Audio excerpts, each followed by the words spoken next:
शुकदेव भगवान कहते हैं कि हे परीक्षित, एक दिन कश्यप ऋषि संध्या वंदन कर रहे थे। संध्या का समय था, संध्या वंदन कर रहे थे। तो उसी समय कश्यप ऋषि की पत्नी दिति मैया आती हैं और आ करके कश्यप ऋषि से कहती हैं कि हे प्रभु, मुझे एक पुत्र की कामना है, मुझे भी आपसे एक पुत्र की कामना है, तो मेरी इस इच्छा को पूरी करिए। कश्यप ऋषि ने दिति मैया को बड़ा समझाया कि देखिए, संध्या के समय यदि आप गर्भ धारण करेंगी तो राक्षस ही पैदा होगा, क्योंकि शाम के समय हमें कोई कार्य नहीं करना चाहिए। शाम के समय हमें कोई भी कार्य नहीं करना चाहिए। भोजन करना या स्वाध्याय करना, बहुत लोग शाम के समय सो जाते हैं, सोना भी नहीं चाहिए। जो शाम के समय सोते हैं ना, उनको अनेक बीमारियां होती हैं। कहते हैं शाम के समय बैठना चाहिए, बैठ करके आपस में भगवान की चर्चा करो या वैसे ही बैठो। तो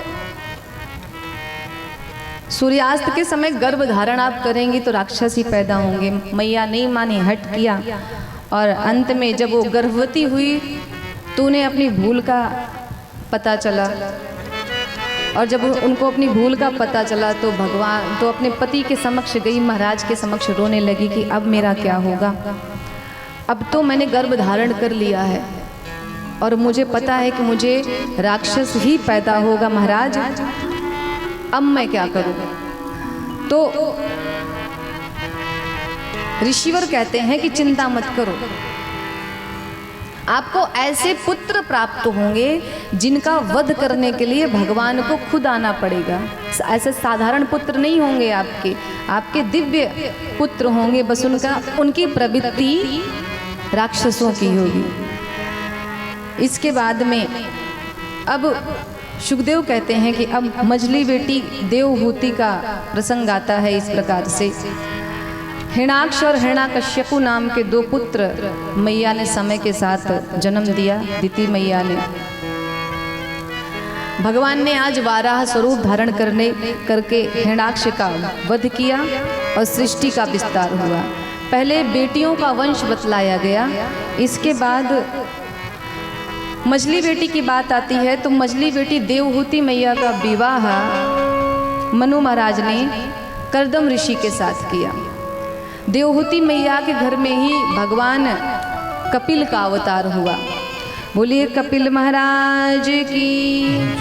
भगवान कपिल देव ने मैया के यहाँ अवतार लेकर के मैया को बहुत दिव्य प्रवचन दिया। देवहूति मैया का जब विवाह हुआ तो सबसे पहले उनको 9 बेटियां पैदा हुई। तो जो ऋषिवर हैं, कर्दम ऋषि, उन्होंने कहा कि 9 बेटियां पैदा हो गई हैं, तो मेरा विचार है कि अब मैं जा कर के तप करूं। मैया ने कहा प्रभु आप तपस्या करने चले जाओगे और ये जो बेटियां हैं ये अपने ससुराल चली जाएंगी, मैं तो अकेली रह जाऊंगी। मुझे एक पुत्र की अभिलाषा है, एक पुत्र चाहिए मुझे। तब कर्दम ऋषि को याद आया कि भगवान ने उन्हें वचन दिया है कि महाराज मैं आपके घर में आपका पुत्र बन के आऊँगा। अंत में भगवान कपिल आते हैं देवहूति मैया के आंगन में पुत्र बन के। इधर ऋषिवर गए तपस्या करने के लिए। एक दिन क्या हुआ कि माता और पुत्र बैठते हैं सत्संग करने के लिए। कितनी दिव्य बात है कि सत्संग करने के लिए आज माता और पुत्र बैठे हैं। और हमारे यहाँ पिता पुत्र से बात नहीं करता, पुत्र पिता से बात नहीं करता, माता पिता को तो बच्चे जैसे भूल ही जाते हैं। घर में आपस में ही 4 लोग बैठे हैं पर कोई किसी से मतलब ही नहीं रखता। सत्संग की बात तो बहुत दूर की है।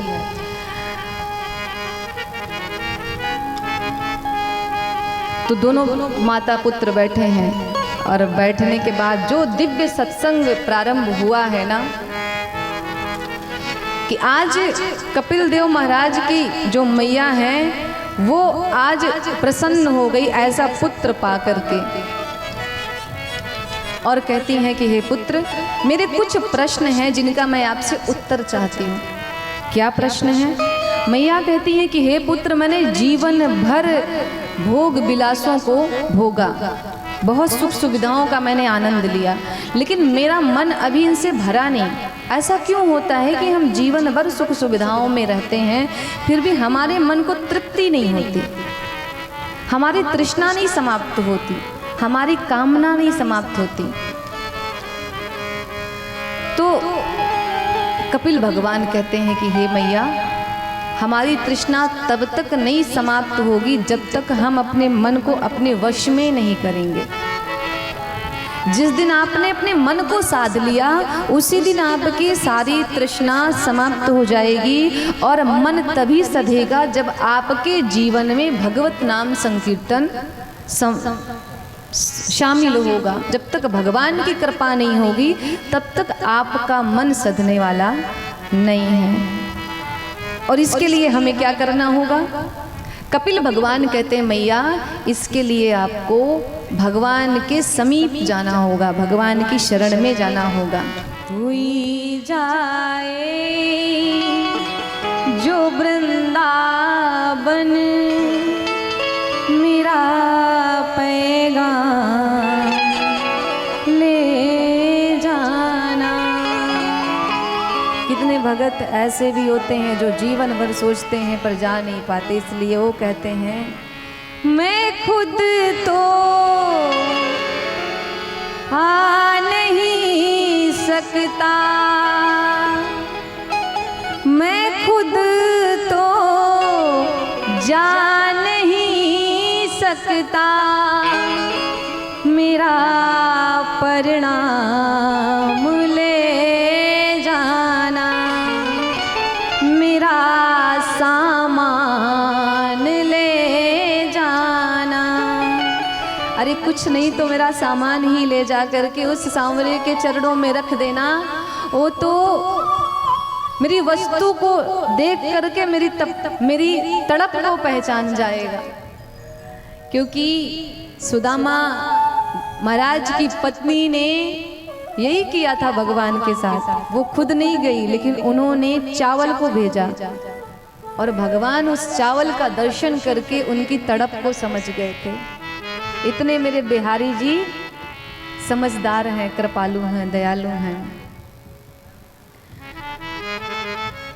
तो कपिल भगवान कहते हैं कि जब तक भगवान की शरण में नहीं जाओगे, ईर्ष्या का अंत नहीं होने वाला। आप कुछ भी कर लो। देवहूति और कपिल भगवान का दिव्य संवाद होता है।